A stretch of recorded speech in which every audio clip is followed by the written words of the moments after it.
Nusa Tenggara Barat, provinsi yang berada di wilayah Indonesia bagian tengah, berdekatan dengan Pulau Bali, menjadikan Nusa Tenggara Barat sebagai salah satu pilihan destinasi turis baik lokal maupun mancanegara untuk berwisata. Pulau Lombok dan Pulau Sumbawa memiliki keunikannya masing-masing, mulai dari kebudayaan tradisional, asal-usul, serta masyarakat asli yang berbeda. Penduduk dari Pulau Lombok yang mayoritas berasal dari suku Bali dan suku Sasak, sedangkan Sumbawa diisi oleh suku Samawa dan juga suku Bojo di daerah Bima. Dan di episode kali ini, Suara Dapil akan mengajak Anda untuk mengunjungi Pulau Sumbawa yang merupakan bagian timur dari Provinsi Nusa Tenggara Barat.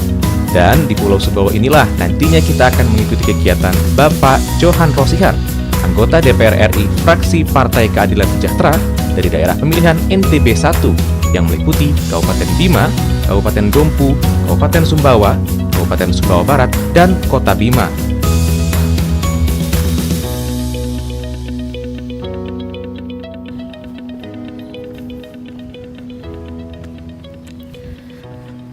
Pemirsa Suara Dapil, pada tahun 1885 Istana Dalam Loka, istana di belakang saya ini dibangun oleh Kesultanan Sumbawa.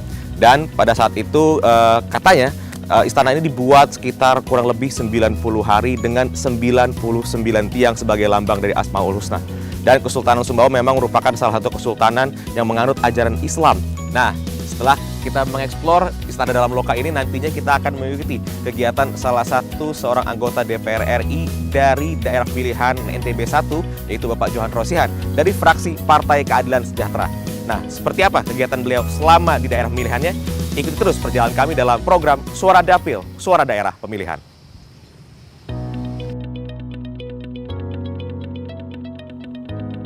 Perjalanan kami di Pulau Sumbawa diawali dengan mengunjungi salah satu situs bersejarah yang menjadi salah satu ikon pariwisata di daerah Sumbawa, yaitu Istana Dalam Loka. Istana Dalam Loka merupakan salah satu istana peninggalan dari masa Kesultanan Sumbawa yang menganut ajaran agama Islam yang berdiri sejak tahun 1648 hingga tahun 1958. Berdiri kokoh di tengah kota Sumbawa Besar, Nusa Tenggara Barat, Istana Dalam Loka merupakan saksi sejarah yang memperlihatkan kejayaan Kesultanan Sumbawa pada zamannya. Dibangun pada tahun 1885, bangunan yang berarti Istana Tua ini diprakarsai Sultan Muhammad Jalaluddin Shah III yang menjadi Sultan ke-16 dari dinasti Dewa Dalam Bawah. Berbentuk rumah panggung dengan luas bangunan 904 meter persegi, Istana Dalam Loka terlihat sangat megah. Istana yang dibangun dengan bahan kayu ini memiliki filosofi bahwa semua aturan adat istiadat maupun nilai-nilai dalam sendi kehidupan masyarakat Sumbawa harus bersemangatkan pada syariat Islam. Lambang keislaman juga dapat dilihat pada kayu penyangga yang berjumlah 99 yang bila diartikan mempunyai kesamaan dengan sifat Allah Subhanahu wa Ta'ala atau Asmaul Husna. Istana Dalam Loka dibangun dengan sistem baji yang berarti bangunan ini memiliki tingkat kelenturan yang tinggi apabila terjadi gempa bumi. Pulau Sumbawa dikenal sebagai daerah penghasil produk peternakan. Hal ini dikarenakan peternak merupakan salah satu mata pencaharian sebagian besar penduduk di pulau ini. Sistem beternak yang diterapkan oleh peternak di Sumbawa cukup berbeda dibandingkan peternakan pada umumnya, di mana sepanjang perjalanan Anda akan menemui banyak sekali hewan ternak seperti kuda, sapi, kerbau, lembu, hingga kambing yang tidak diikat ataupun dikurung di dalam kandang. Mereka dibiarkan bebas bergerak di kebun ataupun di sekitar pemukiman warga. Hal ini yang akhirnya membuat Pulau Sumbawa dikenal akan produksi olahan susu kuda liarnya. Dan saya berkesempatan untuk mengunjungi salah satu peternakan kuda dan berkesempatan langsung untuk melakukan proses pemerahan susu kuda. Ya, pemirsa Suara Dapil masih dalam program Suara Dapil, Suara Daerah Pemilihan bersama saya Dedi Ramadan. Dan di segmen kali ini kita sudah berada di susu kuda liar nih, lokasi tempat peternakan kuda, tempat di mana susu kuda liar diperas nih. Dan sekarang saya bersama dengan Bapak siapa, Pak? Bapak Samsudin. Bapak Samsudin. Pak, di sini bisa ceritakan nggak sih, Pak, apa yang membedakan susu kuda liar dengan susu yang lain seperti susu sapi, susu kerbau mungkin? Ada yang membedakan nggak sih, Pak? Perbedaan susu kuda liar dengan susu sapi, kalau susu kuda liar ndak bisa kita rebus, ndak sih kita rebus, dan botol pun harus dalam keadaan kering baru kita peras. Oh, berarti memang susu kuda liar itu bisa langsung diminum, Langsung diminum. tanpa bisa. harus dimasak. Tanpa harus. Berapa total kuda yang ada di sini, Pak? Kalau boleh tahu? Ada 4, cuma ada 4. Cuma ada 4. Masing-masing dia punya anak. Oh, masing-masing punya anak. Ini nanti saya boleh minta tolong nggak, Pak, kalau saya mau tahu cara buat peras susunya? Bisa ya, Pak ya? Bisa. Nanti juga bisa langsung diminum berarti, Pak ya? Bisa minum. Bisa Oke, langsung diminum. boleh. Boleh saya ikut, Pak? Yuk. Bisa. Ini aman nggak, Pak? Aduh, Aman. cara pencet gimana, Pak? Tinggal pencet aja di atas. Pencet aja, pencet. Keras dikit.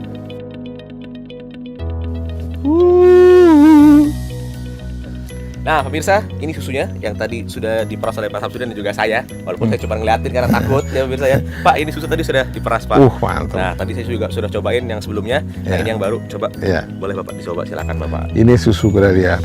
Saya punya resep khusus ya dengan susu kuda ini. Ya, susu kuda taruh kita kira 3/4 gelas, baru ditambah minuman soda untuk menghilangkan amisnya. Tambahin sedikit Madu. madu Sumbawa. Aduk, jos. Untuk buat cowok-cowok nih Ah. yang mungkin mau olahraga. Ya. Cocok. Boleh Kita cobain dulu, Pak. kita coba ya. Kita coba yang murni, Yang murni. ya, tanpa campuran. Ya, Bismillahirrahmanirrahim. Seusai mengetahui cara memerah susu kuda, tim Suara Dapil pun diajak untuk mengetahui proses pengolahan dari produk turunan dari olahan susu kerbau dan juga kuda. Dan salah satu produk yang paling diminati ialah permen susu kuda dan permen susu kerbau. Walaupun sekilas tampak mirip, dua produk ini menawarkan cita rasa yang berbeda. Assalamualaikum. Udah. Ini Pak, Ya. ini proses Pengemasan. permen Oke. susu. Ya. Nah, setelah pengolahan tadi, jadi Nih. ibu-ibu ini adalah kelompok usaha permen susu. Jadi mereka setiap hari tetap melakukan kegiatan ini. Nah, prosesnya dan ini pengepakan yang dilakukan oleh ibu. Ya. Kemudian ini hasilnya. Kemudian hasil ini langsung dipasang di depan di kios tempat penjualan. Nah, nanti banyak tamu-tamu yang datang ke desa menyaring. Ya. Untuk meningkatkan produksi dan nilai tambah produk apa yang Ibu ingin?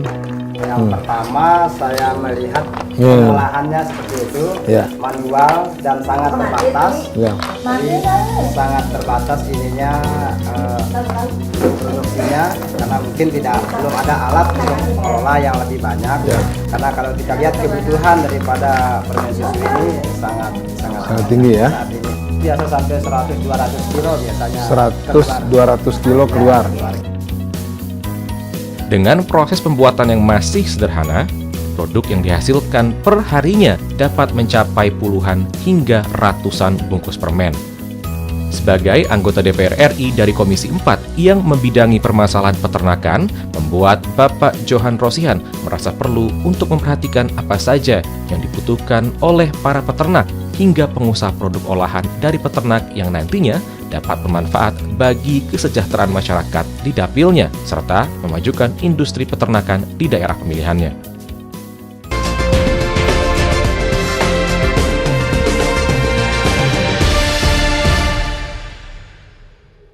Dan kali ini, Bapak Johan Rosihan berkunjung ke salah satu bendungan di daerah Desa Simu yang terletak di Kabupaten Sumbawa bernama Bendungan Tiukulit. Sambutan selamat datang pun menyambut kedatangan Bapak Johan Rosihan yang siap untuk melakukan proses penyebaran benih ikan di Bendungan Tiukulit. Proses penyebaran benih ikan diharapkan agar dapat menambah jumlah ekosistem ikan di bendungan tersebut. Selain itu, kunjungan kali ini untuk menyerap aspirasi dari masyarakat setempat terkait rusaknya saluran bendungan Tiuk Kulit yang akhirnya menyulitkan masyarakat, terutama para petani, untuk mengairi sawah mereka. Ya, pemirsa Suara Dapil, saat ini saya bersama dengan Pak Johan sudah sampai di Bendungan Tiuk Kulit ya Pak ya? Kulit, Ya, di sini kita akan mengikuti kegiatan Bapak Johan Rosihan terkait dengan apa nih Pak kira-kira di sini nanti akan kita mau menebar benih ikan. benih ikan. Benih ikan. Dan ini tepatnya di desa mana Pak? Di kecamatan mana? Bendungan Tiuk Kulit ini di Desa Simu, Kecamatan Marungi, Sumbawa. Nah, ini penanaman bibit benih ikan sebetulnya Ya. bendungan ini dibuat ini dalam dasar untuk apa Pak? Apakah karena kekurangan air kah di daerah saya ini? Ini kan untuk memenuhi kebutuhan masyarakat, masyarakat petani yang ada di bawah. Cuma memang dari sisi perencanaannya, saya tidak tahu perencanaan kayak apa. Tetapi salah satu keluhan masyarakat di sini justru masyarakat Desa Simu yang memiliki wilayah geografis dari bendungan ini tidak menikmati air ini. Gitu. Nah, karenanya mungkin salah satu sebelum kita memperbaiki salurannya, saya sudah komunikasikan sama teman-teman di Komisi 5 untuk menangani perbaikan salurannya. Ya, kita tebar benih dulu lah di sini sebagai solusi buat masyarakat, biar masyarakat desa sini bisa mengambil manfaat dari bendungan ini, minimal dari sisi perikanan. Oh, berarti hari ini selain peresmian berarti Bapak juga akan menebar benih bibit ikan Pak ya? Ya. Baik, kita langsung aja Pak. Oke. Ya, Pak. Ya, sama-sama.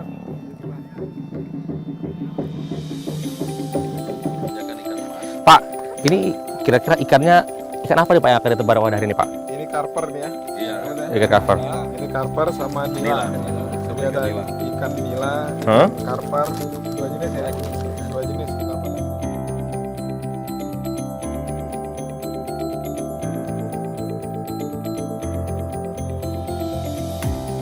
Saya hadir di sini untuk menegaskan bahwa saya ini adalah bagian dari bapak-bapak dan ibu-ibu semuanya. Apa yang bapak ibu rasakan, saya juga rasakan. Apa yang bapak ibu-ibu rasakan, apa yang menjadi keluhan dari bapak dan ibu-ibu semuanya. Tugas saya adalah menyampaikan, memperjuangkan apa yang menjadi harapan, aspirasi bapak dan ibu-ibu. Kami mohon untuk diberikan kesempatan untuk membuat kelompok wanita tani, Pak. Selama ini kan belum ada pemberdayaan untuk kaum perempuan. Kami belum merasakan pengairan secara intensif. Buat misalnya kelompok perempuan budidaya ikan air tawar. Dia pakai beda? Nanti kita fasilitasi.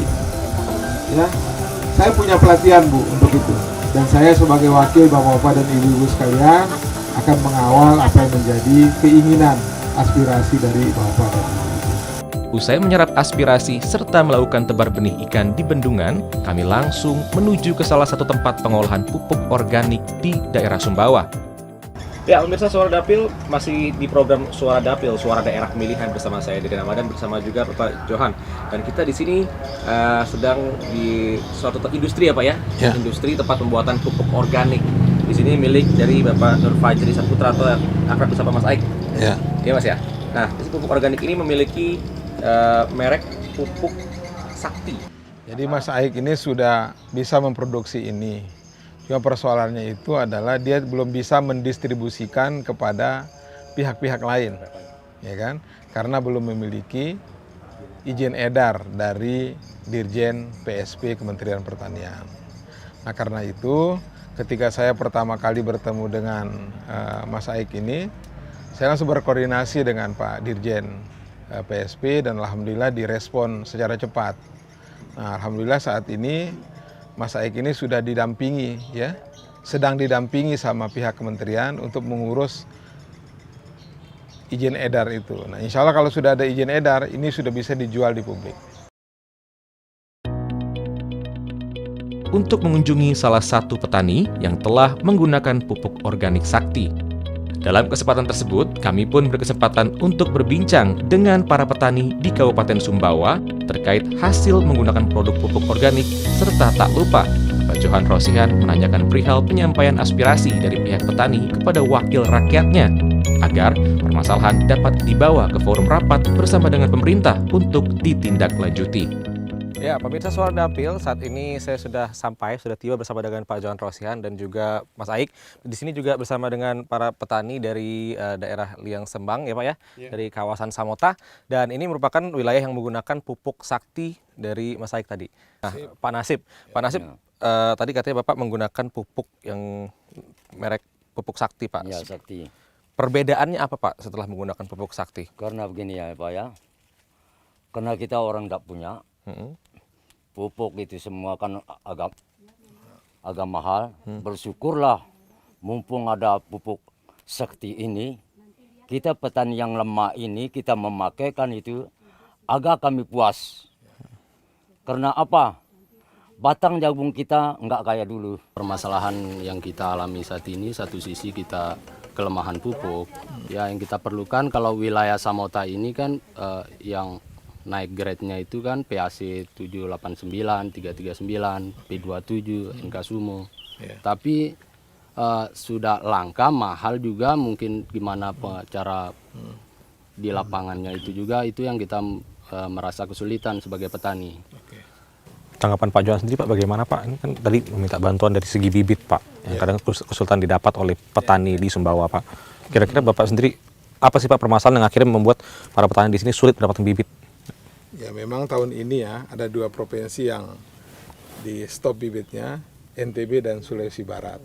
Nah, mudah-mudahan dengan keberadaan kita di DPR RI nanti ini persoalan ini bisa kita fasilitasi secara bagus ya, supaya tidak ada lagi persoalan-persoalan. Kita juga berharap kepada pemerintah agar jangan mempermainkan persoalan bibit, persoalan pupuk ini, sehingga masyarakat membutuhkan bibit pada saat tepat. Ya, tepat waktu, tepat sasaran. Ya. Karena pertanian ini tidak boleh seenaknya kita. Ya, jangan paksa kita menyesuaikan diri dengan alur kerja pemerintah terhadap pertanian. Yang harus kita pikirkan adalah kita yang harus menyesuaikan dengan iklim. Baik, sudah cukup Pak ya, tadi sudah disampaikan semua Pak ya. Aspirasi sudah disampaikan. Pemirsa, tadi aspirasi sudah disampaikan oleh para petani di daerah mana tadi Pak? Daerah Liang Sembang, kawasan Samota, dan juga tadi sempat juga membahas bagaimana pupuk sakti oleh Mas Aik dan juga para petani yang menggunakan pupuk sakti bersama dengan juga Pak Johan Rosihan. Nanti kami masih akan mengikuti kegiatan Bapak Johan Rosihan selama di daerah pemilihan Dapil NTB 1. Pastikan Anda tetap bersama kami dalam program Suara Dapil, Suara Daerah Pemilihan.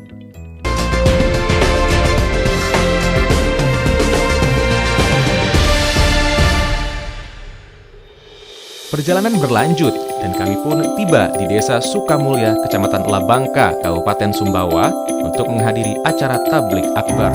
Pemirsa Suara Dapil, saat ini saya sudah berada di Desa Sukamulya, tepatnya di Kecamatan Labangka, dan di tempat ini kita akan mengikuti kegiatan Bapak Johan Rosihan dalam rangka tablik akbar reses anggota DPR RI. Dan seperti apa kegiatan beliau? Ikuti terus perjalanan kami ya. Apa yang para peternak kita butuhkan? Bapak Johan Rosihan diundang untuk menghadiri acara tablik akbar sekaligus memberikan sambutan dalam acara tersebut. Aspirasi memenuhi hajat kebutuhan yang diinginkan oleh masyarakat Desa Sukamulya. Hal ini dinilai perlu dilakukan oleh Bapak Johan Rosihan selaku wakil rakyat yang mewakili masyarakat untuk dapat terlibat serta menjalin kedekatan dengan konstituen di daerah pemilihannya. Tadi kalau boleh cerita sedikit Pak, kegiatannya apa sih Pak di dalam Pak sebetulnya Pak? Dalam rangka apa nih Pak? Ini saya diundang oleh masyarakat Sukamulya, Kecamatan Labangka di Sumbawa, ya, untuk acara Isra Mi'raj. Nah, biasanya masyarakat itu kalau ada pas anak yang akikah, itu dia disertakan dalam acara itu. Oh, berarti jadi gunting rambut istilahnya pada hari ke-7 kelahiran. Oh, akikahnya diadakan pas hari Isra Mi'raj Pak ya? Itu adat masyarakat Sasak ya, Sasak secara umum. Oh, itu memang setiap tahun berarti beberapa anak yang baru lahir? Hanya Isra Mi'raj ya, kegiatan-kegiatan besar, nanti dia disisipkan. Misalnya ada anak-anak yang belum diakikahkan. Selain hal yang berkaitan dengan tupoksi sebagai anggota Komisi 4 DPR RI, pendidikan juga menjadi perhatian dari Bapak Johan Rosihan. Bentuk perhatian tersebut tercurahkan melalui bantuan sosial yang beliau berikan kepada salah satu pondok pesantren.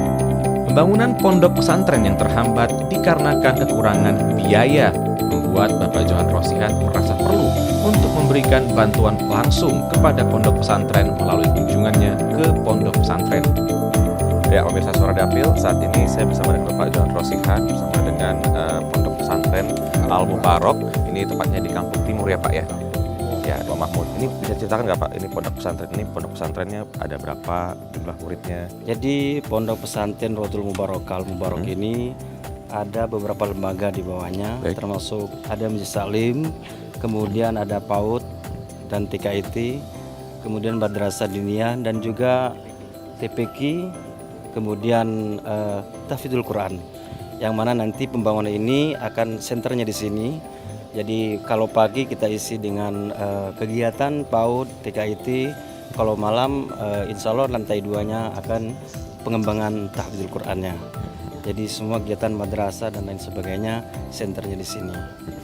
Saya sebagai anggota DPR yang didukung oleh masyarakat di sini, tentu maksud baik itu insya Allah akan ketemu jalannya dan insya Allah akan dimudahkan oleh Amin, insya Allah. Nah, sebagai bentuk komitmen saya untuk mendukung ini, insya Allah mungkin dalam waktu dekat ini kita akan drop beberapa sak semen lah insya Allah di sini. Ada mungkin 50 sampai 100 di tahap pertama. Alhamdulillah. Nah, insya Allah nanti kita akan coba cari-cari bantuan-bantuan sosial yang lain, baik itu dari bantuan sosial pemerintah maupun dari CSR perusahaan-perusahaan yang bisa kita komunikasikan secara baik. Tapi saya yakin maksud baik itu pasti dimudahkan oleh Allah SWT.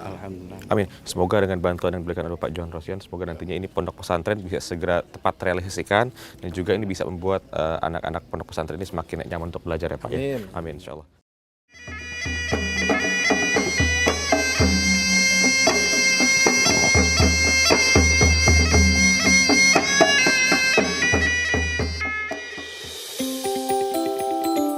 Safari Gemar Ikan atau Gerakan Memasyarakatkan Makan Ikan merupakan acara yang selanjutnya menjadi tujuan dari kegiatan Bapak Johan kali ini.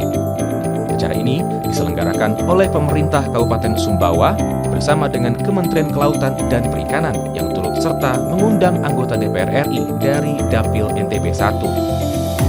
Saya, Johan Rosihan, anggota DPR RI Komisi 4, siap memfasilitasi dan membantu tentu sama teman-teman Yayasan 1991 untuk memfasilitasi ibu-ibu membuat acara lomba masak ikan. Jadi kegiatan ini bisa menjadi pasar buat UKM-UKM kita untuk memasarkan produknya. Tujuan dari acara ini adalah untuk mengajak masyarakat di Sumbawa untuk lebih sering mengonsumsi ikan. Mengingat produksi penangkapan ikan di Kabupaten Sumbawa mencapai 547.044 ton dengan komoditi utama ikan kembung, tongkol, kerapu, dan tuna. Sedangkan budidaya sebesar 585.207 ton dengan komoditi utama itu udang, kerapu, mutiara, rumput laut, bandeng, dan bawal hitam. Baik, Pak, di sini tadi kan kita udah ada mengikuti gerakan atau safari Gemar Makan Ikan atau Gemar Ikan. Ini adalah safari gerakan masyarakat makan ikan. Sebetulnya ide ini merupakan dari pemerintah pusatkah ataukah memang dari pemerintah daerah, Pak? Kalau boleh. Ini adalah program dari Kementerian Kelautan Perikanan. Nah, saya ketika melakukan pembahasan, setelah tahu ada acara ini, saya langsung coupling. Di Sumbawa harus ada sekali. Baik. Karena apa? Karena memang potensi perikanan kita ini besar di Sumbawa. Ya, ini adalah potensi yang cukup besar di Sumbawa dan kita juga tahu bahwa Sumbawa selain juga pertanian juga kuat, juga tinggi Pak, dan juga di sini perikanannya juga tinggi Pak, karena memang banyak sekali nelayan yang ada di Sumbawa ini. Nah, saya beralih ke Bapak Bupati dulu Pak. Ini potensi kelautan dan perikanan di NTB secara garis besar seperti apa Pak? Khususnya Sumbawa, potensi perikanan kita itu sangat besar, bukan hanya besar, tapi sangat besar. Nah, wilayah Sumbawa ini dari ujung barat sampai ke ujung timur itu luar biasa karena pesisir pantai semua laut, laut utara. Nah, kemudian masuk ke Teluk. Nah, sehingga potensi ikan itu sangat besar. Banyak macam ragam ikan yang ada di sini. Bahkan ada ikan yang terindah kalaupun tidak dimakan, tapi ini punya potensi juga yang namanya hiu paus yang tidak ada di tempat lain. Itu. Nah, Baik, kita tambahkan juga sedikit dari Bapak Mahmud, Pak, selaku Direktur Pemasaran dari KKP. Bagaimana Pak Bapak melihat terkait potensi kelautan perikanan di NTB, Pak? Potensi kelautan perikanan di Indonesia itu sangat luar biasa. Sebagaimana kita ketahui bahwa 70% itu adalah lautan. Sehingga potensi perikanan Indonesia itu bersumber dari laut dan tentu juga dari darat. Sehingga sumber pangan yang ada di Indonesia yang terutama dari laut. Oleh karena itu, upaya kita untuk meningkatkan gizi masyarakat, sumber pangannya ada di laut. Baik. Nah, sekarang kita beralih ke Pak Johan, Pak. Ini dari segi legislasi mungkin atau mungkin sosialisasi yang akan dilakukan oleh Komisi 4, Bapak selaku anggota Komisi 4 DPR RI. Apa yang akan dilakukan oleh Komisi 4 nantinya untuk bisa selain meningkatkan kesejahteraan dari nelayan itu juga, tentunya ini juga bisa meningkatkan kesadaran masyarakat untuk bisa gemar makan ikan, Pak. Hari ini acara Safari Gemar Ikan ini ada di beberapa titik. Bahkan saya ngomong sama Pak Direktur tadi, sampai akhir bulan ini full, Pak ya. Full yang dilaksanakan oleh anggota Komisi 4. Nah, saya sangat optimis sekali teman-teman anggota Komisi 4 itu melihat fakta secara langsung bagaimana bersemangatnya masyarakat dengan kegiatan ini. Nah, ke depan tentu ini akan terus kita galakan, ditambah anggarannya, diperbanyak lokasinya sehingga kegiatan ini dirasakan manfaatnya oleh masyarakat. Sampai sesuai dengan keinginan dari program ini, masyarakat itu gemar makan ikan, kemudian cara berpikirnya juga bagus, yang penting pola makan, pola hidupnya nanti akan berubah dengan berbasis ikan itu. Baik, semoga dengan adanya program Gemar Makan Ikan itu atau Safari Gemar Ikan ini nantinya bisa selain meningkatkan kecerdasan dari anak-anak bangsa juga karena merupakan gizi yang sangat tinggi dalam kandungan ikan dan juga terutama di Sumbawa ya Pak ya. Pak, sebelum kita mengakhiri Pak, bisa nggak Pak kita yel-yel kayak tadi yang di atas panggung Pak? Bareng-bareng Pak ya. Makan ikan, sehat. Makan ikan, kuat. Makan ikan, cerdas. Makan ikan, yes, yes, yes. Pemirsa, rasanya senang sekali dapat mengunjungi pulau yang sangat luar biasa ramah-ramahnya, sangat luar biasa indahnya. Dan terima kasih tentunya kepada Bapak Johan Rosian yang sudah mengundang kami, Pak. Terima kasih banyak sudah mengajak tim Suara Dapil untuk bisa bersama-sama Bapak mengikuti kegiatan Bapak selama menyerap aspirasi. Terima kasih banyak, Pak. Sehat-sehat terus selalu. Semoga bisa menjadi inspirasi bagi seluruh masyarakat Indonesia, Pak ya. Pemirsa, dan berakhirnya sudah rangkaian acara Suara Dapil pada hari ini. Saya Dede Ramadan dan juga saya Johan Rosian, anggota Komisi 4 DPR RI. mengucapkan terima kasih atas perhatian Anda dan sampai jumpa. Johan Rosian untuk Pulau Sumbawa. Yes, yes, yes.